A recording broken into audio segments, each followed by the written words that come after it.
So I thought I would start off today by stealing something just in time that we heard yesterday from Sherry Thatcher, because I thought it sounded really great, which is building innovation partnerships across disciplines is great, yada, yada, yada. So I hope that by the end of the session today, some of the things that I'm going to be talking about give you specific examples of why I actually believe this and why we're trying to do this in Arkansas, and then it won't just seem like more pablum to you. So when I moved to Arkansas in 1990, this is what I was told a map of the state sort of looked like. You've got Fayetteville in the northwest corner of the state, Little Rock in the central. You've got the eastern part of Arkansas and Fort Smith, which was a manufacturing hub. And this made plenty of sense to me. I wasn't great at geography, but I thought, yeah, that pretty much represents what I've seen before, until I took a trip to Little Rock. And the geographic distinction between northwest Arkansas and Little Rock is important. It's about a 3-hour drive. And what I discovered is that it looked a little bit more like this, which is that we had walls across the state. So Fayetteville had a wall for Little Rock. Little Rock was walled off from everyone. Fort Smith didn't want to talk to Fayetteville because that was up the mountain. And then we had the eastern part of the state that really didn't want to talk to anybody either. And I thought, well, this is really odd that you've got this many walls up all over the state. And so it sort of reminded me of Sayre's Law, which is basically that, boy, we were fighting a lot over very little. And in fact, one of the big issues in our state legislature is how many football games to have in Little Rock versus Fayetteville, 3 hours away. And since this is an academic audience, I want to make sure you do know the academic corollary to Sayre's Law here. But we had a lot of bitter politics in Arkansas about things that to me didn't seem to matter. But there's a lot of things in Arkansas that we are very, very proud of. Arkansans are proud people. And in particular, if you look at some of our 20th century entrepreneurs, some of whom have been mentioned here by other speakers today, any state would be proud to have these types of people among their citizens. So Sam Walton, who founded the largest company in the world, Don Tyson, who founded the largest protein producer in the world, and J.B. and John L. Hunt, who with a 6th grade education, son of sharecroppers, founded one of the largest trucking companies in the world. If you look at some of the entrepreneurial indicators that people of my ilk tend to look at, we look pretty good on these too. I'm like, man, we are doing a great job in Arkansas, because we were up really towards the top on a number of measures. Well, if you look at what's going to be happening in the 21st century, where most people think economies are going, which is towards science and technology, we didn't fare quite so well. And there's a saying that I'm guessing a few of you in here have heard in the past, which is, thank God for. And since they're not here, I'm going to say West Virginia. But a bunch of us started thinking about this, going, we do not want Arkansas to be the default fill in the blank for who people are thanking God for. We want to move just a little bit above that bottom category. And so we got together and we started talking, and we tried to break down some of those walls. And none of you will be surprised to know that the walls on campus sometimes were much higher than even the walls between Fayetteville and Little Rock. So we had a lot of walls to break down. But we said this is worth doing, and we're going to try to do that. And so what I thought I would talk to you about today are 3 initiatives that we've tried in the state. I would say these are in different life stages. So one of them is an infant, one is a teenager, and one is a fairly fully formed adult. So the first one I'm going to talk about is the infant, and this is our social entrepreneurship efforts. I would say this really got started. We'd had several ad hoc social entrepreneurship initiatives, although I don't even know if they were called that across campus. But a few years ago, Don and Mac McClarty, he's from Hope, Arkansas. There's another guy you may have heard of from Hope, Arkansas. And he was Clinton's chief of staff, their University of Arkansas alumni, and they funded a program to Ghana that several of us went to help women entrepreneurs over there.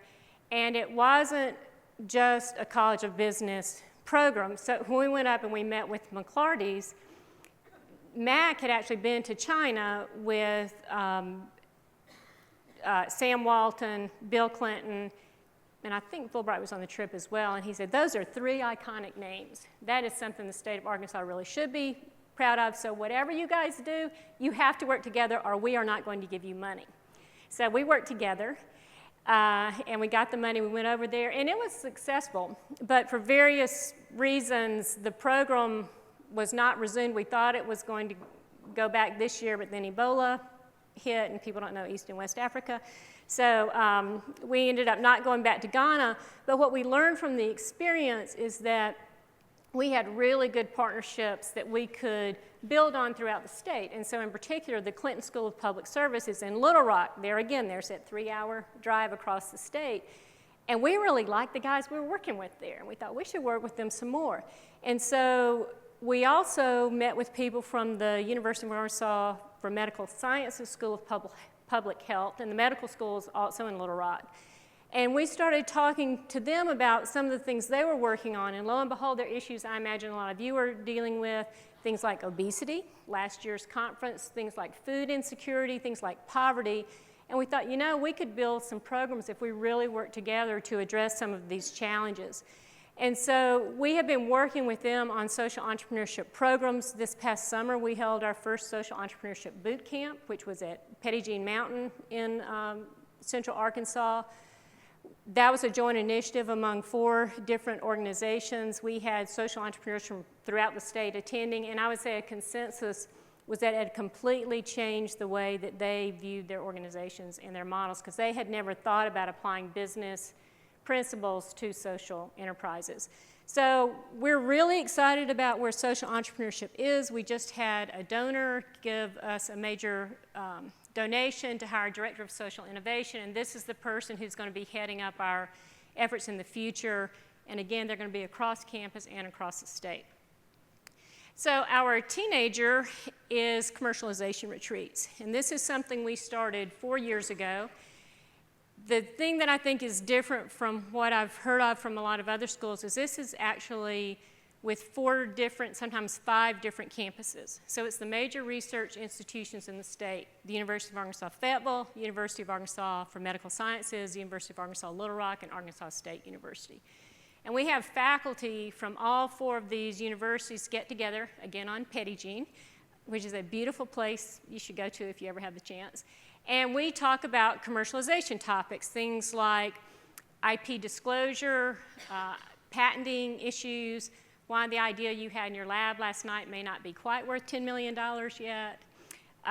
We also have entrepreneurs who've been successful with university IP come in and give talks so they can see a model and what could be going on, what their future could hold. And the retreats, when we first proposed them, we had to kind of sell. We said, oh yeah, give up 2 days in your lab and a weekend to come talk about business. And we didn't want any business faculty there. So this was a little bit of a hard sell, but they came. And what we have found is after the first retreat, we now have waiting lists because they were so popular, the retreats. So we're really excited about the retreats that have gone on at Petit Jean and what the results of those have been, which include cross-disciplinary and across-campus grant proposals. We've had research projects happen. We've had a couple of startups come directly out of these commercialization retreats, so they've been very good. We expanded those this year to a PhD and postdoctoral commercialization retreat, and to give credit where credit is due, the associate director in the Office of Entrepreneurship, which is my office in here, Cynthia Sides, and we live this because she's a chemist and I'm not. And so we have to talk to each other sometimes, which can be a challenge, but she really led this retreat, which was really successful. And again, we had students across campus and 4 different campuses in the state come to Fayetteville for this retreat, which was also a success. We're planning to continue to do that. So that's our teenager. And then we have one, at least a 25-year-old, meaning the frontal lobe is developed. And that is our entrepreneurship certificate for non-business majors.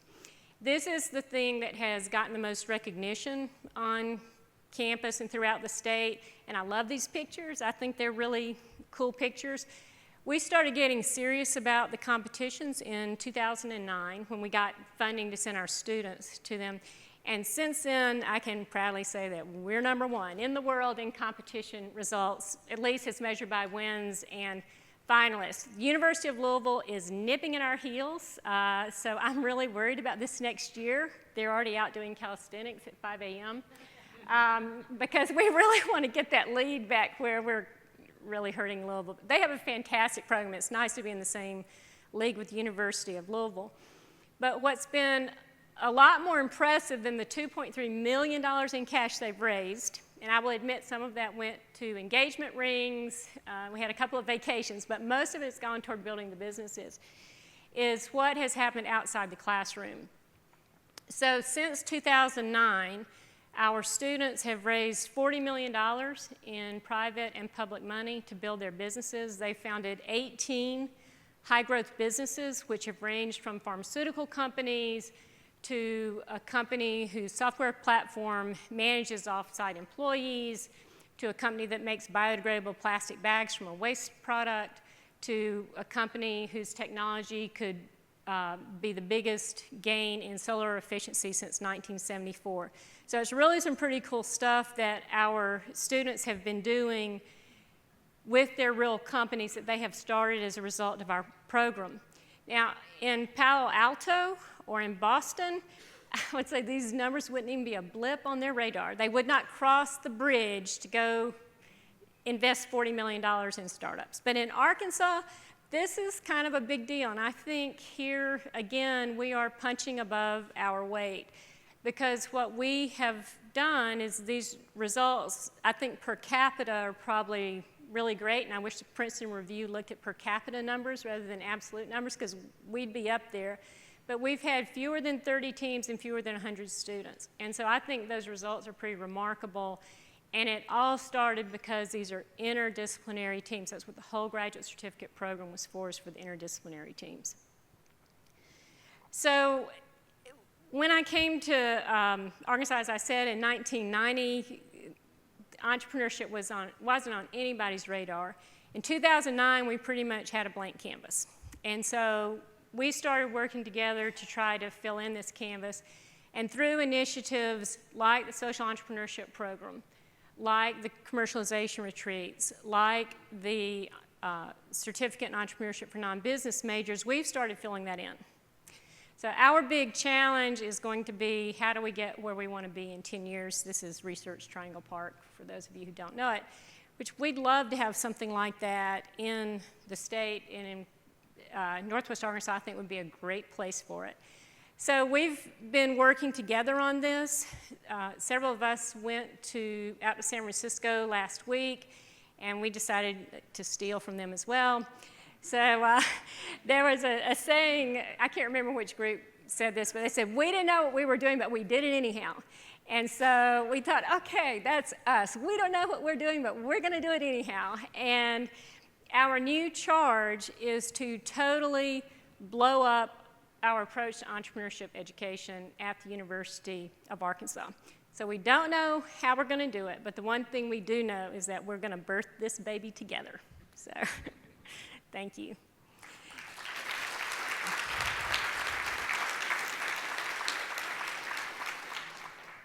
And I would love to take a few questions now. Yes? Yes?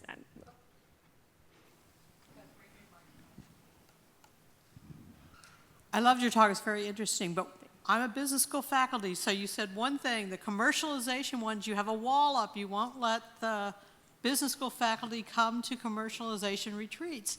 Could you tell me why? One came, my department chair. I'm in the business school. And actually, some of the other universities have let their business school faculty come. But we really wanted, the focus of the commercialization retreats is to expose people who know nothing about business to business principles. And so we thought we'd be preaching to the choir. So that was why we didn't involve them. And for me personally, it's just been really fascinating to have all these doctors and surgeons and people like that in the room. And I think we really learn from each other. But some people have said we really should have more business school faculty, so I'm not so selfish in what I learn from them.